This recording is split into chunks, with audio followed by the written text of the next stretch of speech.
Happy? Are you happy?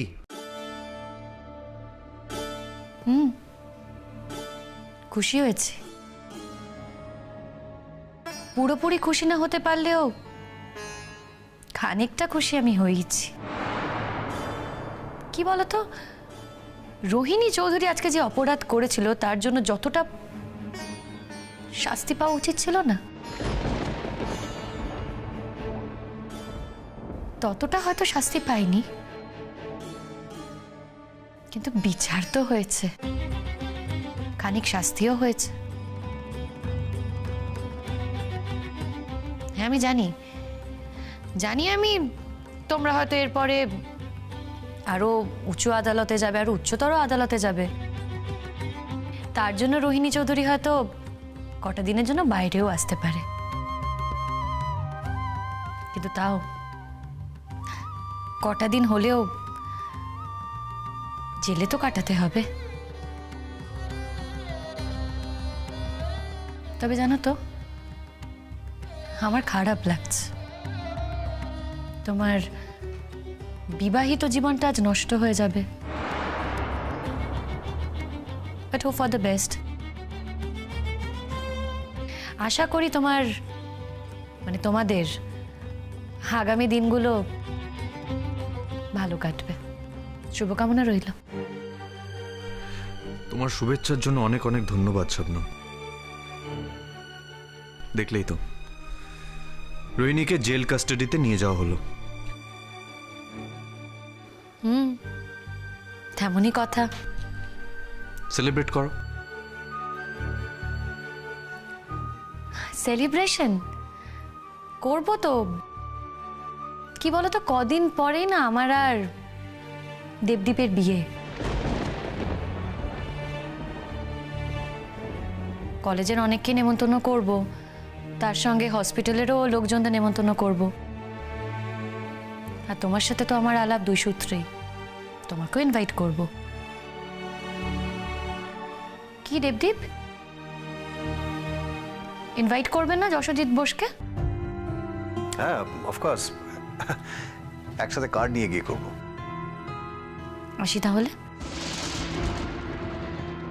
হ্যাঁ, এখন তো সব শেষ হয়ে গেছে,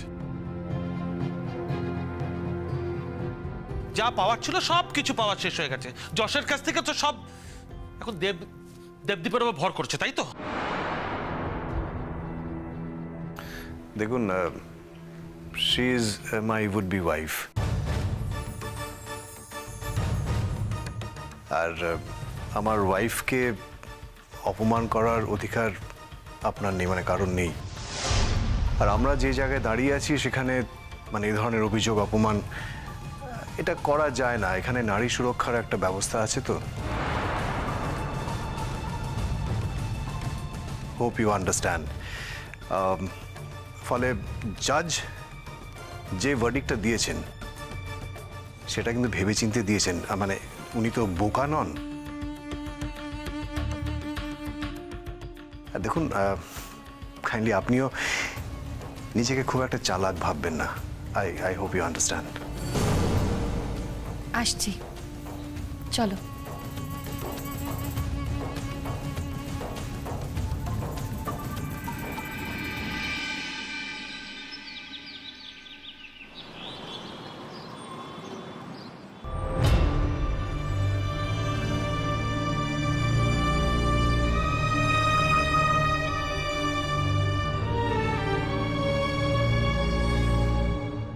Hey, you.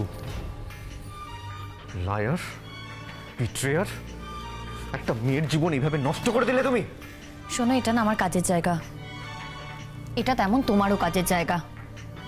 তাই আমি চাই না যে আমার কাজের জায়গায় অন্য কোনো কিছু নিয়ে আলোচনা হোক। আলোচনা হবে, আর তোমাকে শুনতে হবে শবনম, শুনতে হবে প্রত্যেকটা কথা তোমাকে। একটা মেয়ের জীবন এইভাবে তুমি নষ্ট করে দিলে, এইভাবে শেষ করে দিলে। আজকে রোহিণী জেলে, রোহিণী আজকে জেলে কার জন্য?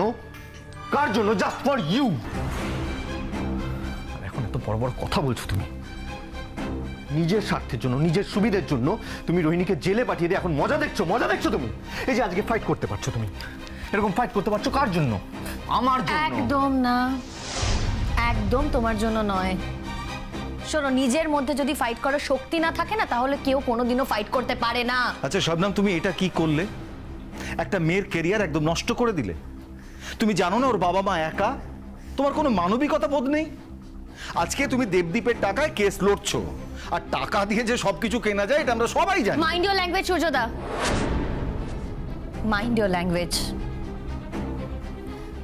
আপনি আমার সিনিয়র, এইভাবে কথা বলবেন না। আর আমি সত্যি বুঝতে পারছি না আপনাদের বিচার ব্যবস্থার প্রতি কেন এইসব কথাবার্তা, কেন আপনারা বিচার ব্যবস্থা কিভাবে ছোট করছেন। আর আমার যেটা মনে হয়েছে আমি করেছি, তাই আমার কাজ নিয়ে কেউ কোনো কথা বলুক সেটা না আমি মেনে নেব না, এবং আপনাদের মুখে আমি এরকম কোনো কথা শুনতে চাই না। আপনারা তো সব জানেন আপনারা আমার প্রতি কি অন্যায় করা হয়েছিল, কি অত্যাচার করা হয়েছিল, সব জানেন। তারপরেও যদি এই কথাগুলো বলেন না, আমি মেনে নেব না।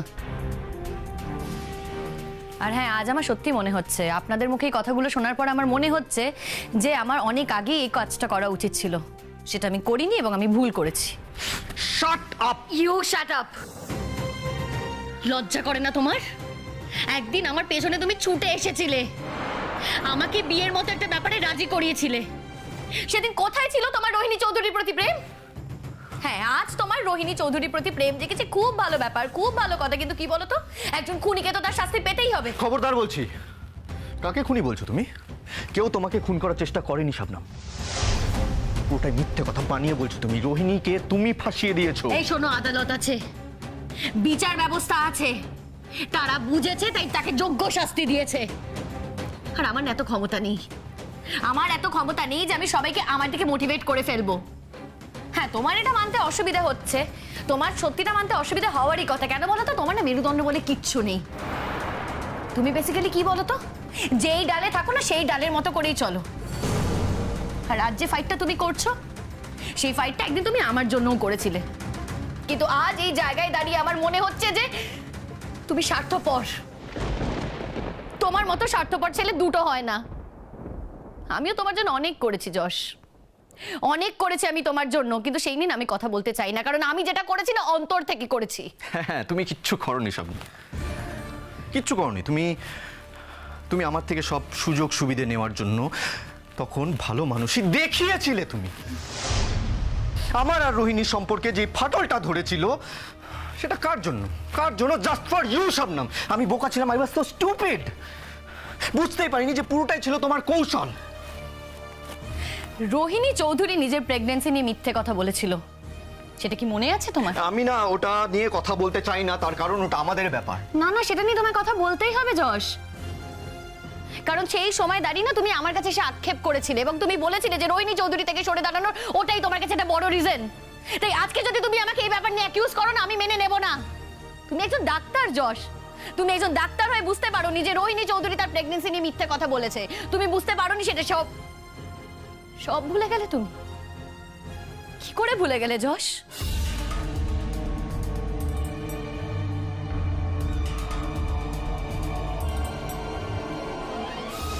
তুই ড্রিঙ্ক করে এলে তোর কোনো খেয়াল থাকে না, সেদিনও ছিল না। নেশার ঘরে আমাকে শবনম বলে ভেবে তুই আমাকে খুব আদর করেছিলি যশ। তোর সেদিনের সেই আদরটা আমি আজও ক্যারি করছি। কি? প্রেগনেন্ট। শবনম, আজকে আমি তোমাকে একটা কথা পরিষ্কার বলে দিচ্ছি, এটা না আমাদের স্বামী স্ত্রীর ব্যাপার। এর মধ্যে তুমি ঢুকবে না, কোনোদিনও না। আর প্রথম দিন থেকেই তোমার টার্গেট ছিল আমার আর রোহিণী সম্পর্কটা তুমি ভেঙে দেবে। আমি যদি বলি তোমার টার্গেট ছিল, আমাকে দেখার পর থেকেই তুমি টার্গেট করেছিলে যে রোহিণী চৌধুরীর সাথে আর কোনো সম্পর্ক রাখবে না। আমাকে কনভিন্স করেছিলে যাতে আমি তোমাকে বিয়ে করি। আর যদি আমি এটাও বলি যে এই যে অসুস্থ হয়ে পড়েছিলে না, সেটা পুরোটাই নাটক ছিল। বাহ শবনম, দারুণ দারুণ শবনম। এই কথাটা শোনাই বাকি ছিল আমার। তুমি এতগুলো কথা বললে এই কথাটা তো তোমাকে শুনতেই হবে যশ। এনিওয়ে, এটা আমার কাজের জায়গা, আমি এই আলোচনাগুলো চাই না। আর কি বলো তো, তোমার অঢেল টাকা, আমার না অত টাকা পয়সা নেই যশ। তুমি আজ চাইলে কালই বিদেশে চলে যেতে পারবে। আরে তো ভাবছো কেন তুমি? এত চিন্তা করার তো কোনো দরকার নেই। অনেক টাকা তো তোমাদের, অনেক বড় লয়ার তোমরা হায়ার করতে পারো। আর সেই লয়ার রোহিণীদিকে বেললে ছাড়াতেও পারবে। কি হবে, কদিন বাইরে থাকবে, কদিন ভেতরে থাকবে, এই করেই দেখবে 5টা বছর ঠিক কেটে গেছে। তবে কি বলো তো যশ, তার মধ্যে তুমি একটা কাজ করতে পারো, একজন মহিলার খোঁজ করতে পারো, কারণ তোমার তো আবার মহিলা ছাড়া চলে না। Shabnam, how dare you, how dare you! কি করছেন কি আপনি? আপনি কে? আপনি কে? কে ইনি? এখানে কি করতে এসেছেন? And who are you to tell me all these things? ভদ্রভাবে কথা বলুন, ওকে? এটা একটা হাসপাতাল, it's a hospital, mind it. আপনারা তো হসপিটালটাকে পাড়ার মোড় বানিয়ে দিয়েছেন। আর একজন মহিলার গায়ে হাত তোলার জন্য কি পরিণতি হতে পারে, do you have any idea? আপনি জানেন কি হতে পারে? দেখো শবনম, তোমার এই ব্যবহারের জন্য কিন্তু আমি হায়ার অথরিটির কাছে রিপোর্ট করতে বাধ্য হব।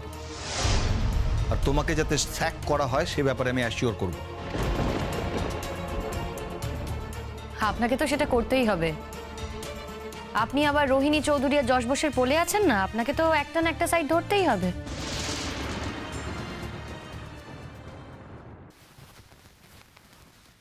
কি হয়েছে কি? এখানে এত চিৎকার চেঁচামেচি কিসের? এটা তো একটা হসপিটাল নাকি? শবনম, কি হয়েছে? স্যার, এতক্ষণ ধরে আমি এই কথাটাই বলছিলাম যে এটা একটা হাসপাতাল, এখানে চিৎকার চেঁচামেচি করা ঠিক না। কি হয়েছে বলুন তো স্যার? নিশ্চয়ই হেডলাইনটা আপনাদের সকলের চোখে পড়েছে। রোহিণী চৌধুরীর যে 5 বছরের জেল হয়েছে, সেই আক্ষেপে আজ যশ বোস আমার গায়ে হাত তুলতে এসেছে। স্যার, আমি বলছি আপনাকে,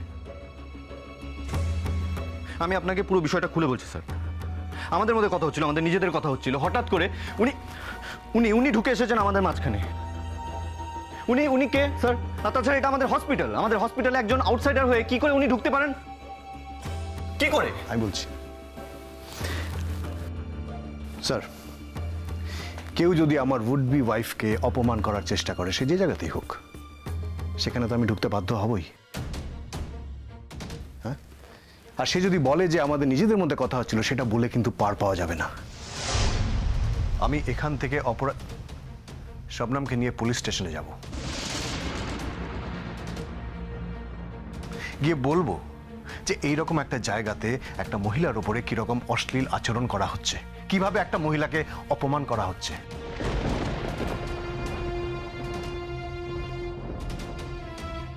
বিচার ব্যবস্থার উপর আঙুল তোলা হচ্ছে, ইভেন একজন মহিলার উপরে হাত তোলার চেষ্টা করা হচ্ছে।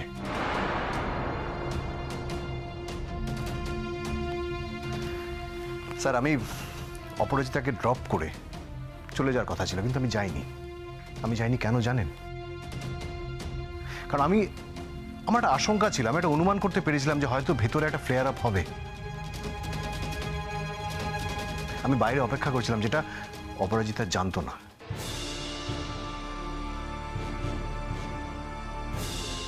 ঠিক তাই হলো, আমার অনুমানটা সত্যি হলো। তো দেখলেন তো কি ঘটলো? এখন আপনাদের এখানে একটা মহিলার কি সিকিউরিটি আছে? শবনমের কি সিকিউরিটি আছে আপনাদের এখানে? দেখুন, আমরা আমাদের হসপিটালে এরকম কোনো লোককে রাখতে পারি না যিনি এরকম সিন ক্রিয়েট করবেন।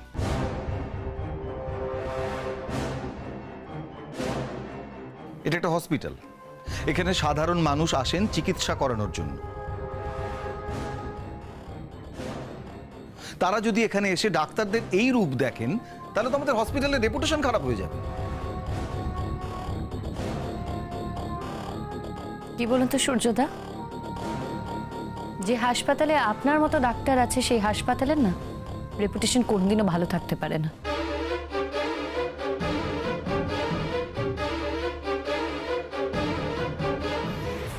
দাঁড়ান 1 মিনিট। সবার আগে তো যশ বোসের এগেনস্টে কমপ্লেন করব আমি। কেন বুঝতে পারছেন তো? এই যশ বোসের মতো ডাক্তারকে সবার আগে আপনাদের হসপিটাল থেকে সরানো উচিত।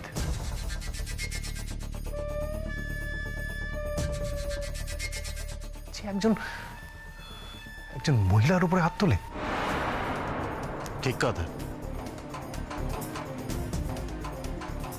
এই হসপিটালে যা যা ঘটেছে, রোহিণী চৌধুরী আর তার টিম যা যা করেছে, সব কিছুর সাক্ষী আমি। প্রয়োজনে আমাকে ডাকবেন, আমি সাক্ষী দেব।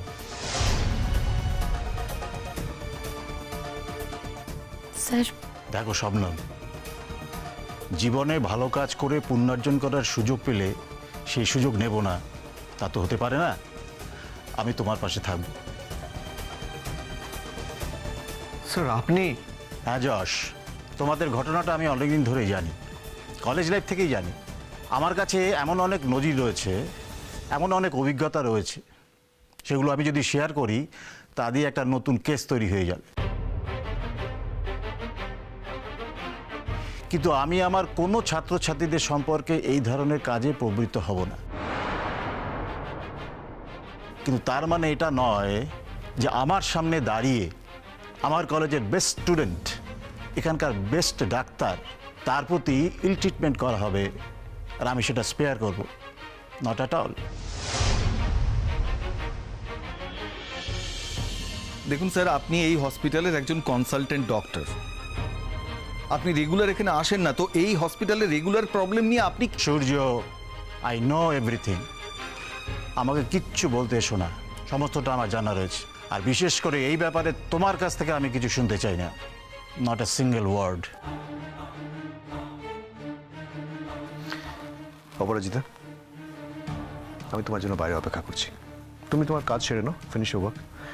কাজ শেষ হলে আমরা এখান থেকে পুলিশ স্টেশন যাব। তোমার উপর এতদিন ধরে যে অসম্মান, যে অপমান চলছে, that has to stop. It cannot go on, not anymore. ওকে?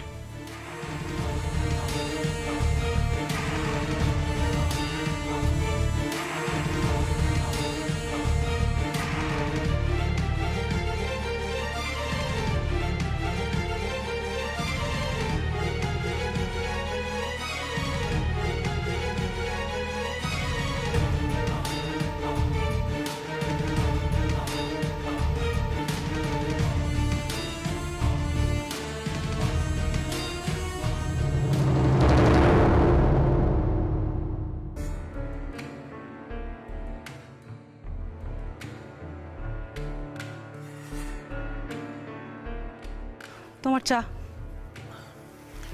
আমি তো তোমার কাছ থেকে চা চাইনি মহুয়া। আমি কি তোমাকে চা বানাতে বলেছি? বলিনি তো। আমি না মহুয়া, তোমার হাতে আর কিছু খাবো না। কেন বলো তো? আমার অপরাধটা কি? না মানে আমি কি চাটা আজকাল করতে পারছি না? মানে এর আগে তো তুমি এই কথাটা কোনোদিনও বলনি যে তুমি আমার হাতে কিচ্ছু খাবে না। তাই বলে কি আজকে বলছি বলে তোমাকে কৈফিয়তটা দিতে হবে? আমি কেন তোমার হাতে কিছু খেতে চাইছি না? মহুয়া, তুমি খুব ভালো করে জানো তুমি আমাদের বাড়ির কত বড় সর্বনাশ করেছো। তুমি আমাদের বাড়ির বউকে জেল হাজতে পাঠিয়েছো মহুয়া। আমি তোমার মুখ দর্শন করতে চাই না। আমি জানি না আমি যশের কাছে কি করে মুখ দেখাবো।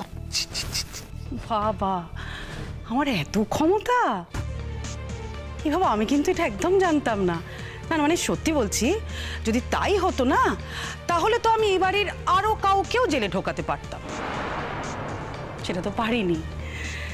কেউ কেউ তো আবার বেকসুর ছাড়াও পেয়ে গেল। কি বলতে চাইছো তুমি? কিছু তো ভুল বলিনি ফুলকাকি।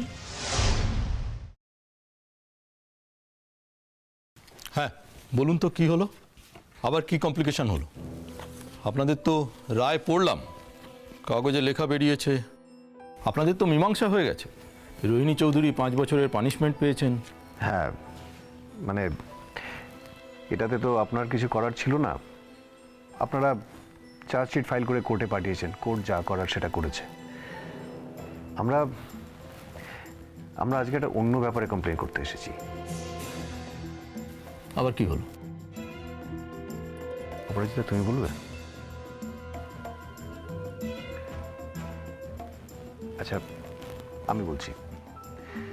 মানে ও আর ওর এক্স হাজব্যান্ড ওরা একই হসপিটালে চাকরি করে তো। হ্যাঁ মনে আছে, আপনি বলেছিলেন তো। কোর্টের রায় বেরোনোর পর আজকে প্রথমবার যখন অপরাজিতা হসপিটালে যায়, সেখানে ওর এক্স হাজব্যান্ডের সাথে ওর দেখা হয়। এক্স হাজব্যান্ড যথারীতি ওকে দেখে রেগে যায় এবং ওদের মধ্যে কিছু বাক্য বিনিময় হয়, হিটেড আর্গুমেন্টস হয় এবং এমনও হয় সে ওকে মারতে আসে, মানে ওর গায়ে হাত তুলতে যায়। সে কি? স্যার